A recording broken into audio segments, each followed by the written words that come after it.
Good morning बच्चों। आज 9 मार्च वर्ष 2021 मैथ्स 1 प्रकीर्ण प्रसंग्रह 3 के सवाल में डिस्कस कर रहा था।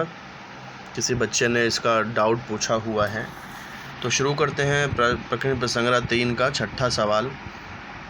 छठे सवाल में ये दिया है कि किसी अंकगणितीय श्रृंखला के तीसरे और आठवें पद का योगफल 7 हो तथा उसी अंकगणितीय श्रृंखला के सातवें और 14वें पद का योगफल -3 हो तो 10वां पद ज्ञात कीजिए।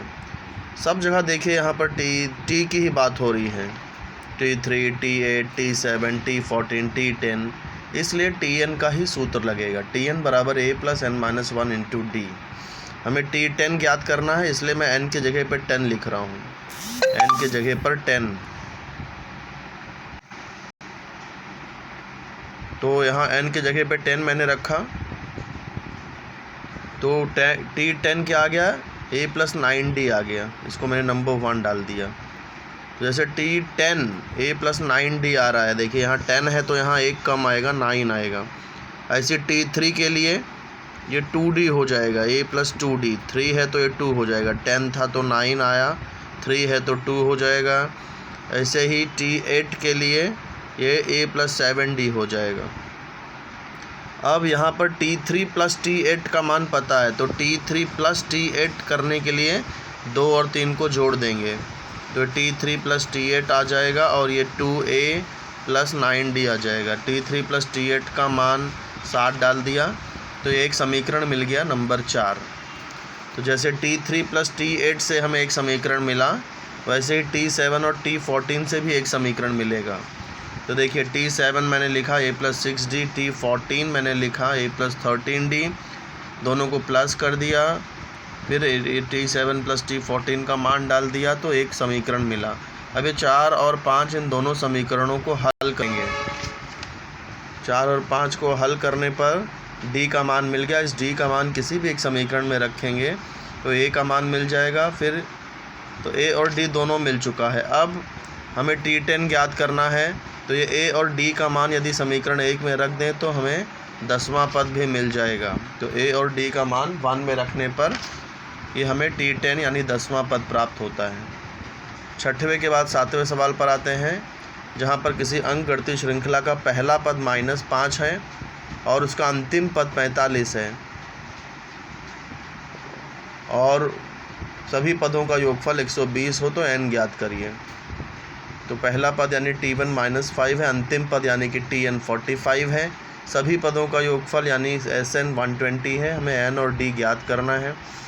तो Sn यहाँ दिया है, तो Sn का सूत्र लग जाएगा। Sn बराबर n/2 T1 + Tn। T1 Tn और Sn का मान डालने पर हमें n का मान मिल जाता है। अब Tn का सूत्र लगेगा।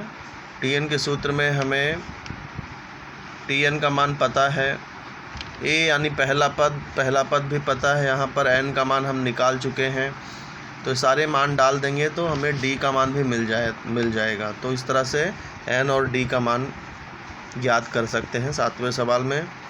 8वें सवाल में 1 से n तक की प्राकृतिक संख्याएं दी गई हैं, जो कि 1 2 3... n ऐसे लिख सकते हैं। अब इस श्रृंखला के अनुसार देखिए, पहला पद 1 है, इसलिए a बराबर 1। फिर एक एक नंबर बढ़ता जा रहा है, तो d बराबर 1 हो जाएगा। Sn 36 दिया हुआ है, n पदों का योगफल 36 है, तो हमें n ज्ञात करना है। तो Sn का सूत्र लग जाएगा। Sn का मान यहाँ पर डाल दिया, a का मान डाल दिया, d का मान डाल दिया। अब इसे जब हम हल करेंगे तो यहाँ पर एक वर्ग समीकरण प्राप्त होगा, कुछ इस तरह से n² + n - 72। अब 72 का गुणनखंड ऐसा करना है कि घटाने पे 1 आ जाए, तो 9 × 8 = 72 होता है। तो इसलिए यहाँ पर ये जो n है, इसको हम 9n - 8n लिख देंगे।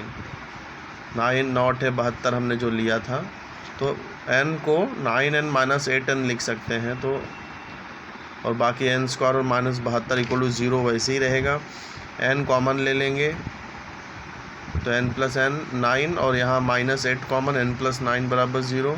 फिर n + 9 कॉमन, तो n - 8 बराबर 0, तो n + 9 बराबर 0 या n - 8 बराबर 0, क्योंकि कोई भी गुणनफल यदि दो पदों का गुणनफल 0 आ रहा है तो दोनों में से कोई एक 0 होगा तो ही 0 आ रहा है, इसलिए या तो n+1 0 होगा या तो n-8 0 होगा। अगर n+9 है, सॉरी n+9 अगर 0 है तो n बराबर -9 हो जाएगा, परंतु -9 यहाँ होना संभव नहीं है क्योंकि प्राकृतिक संख्या कभी ऋणात्मक नहीं हो सकती है, तो इसलिए n-9 नहीं हो सकता, तो n का मान केवल 8 होगा, तो इसलिए यहाँ पर n का मान 8 हो जाएगा।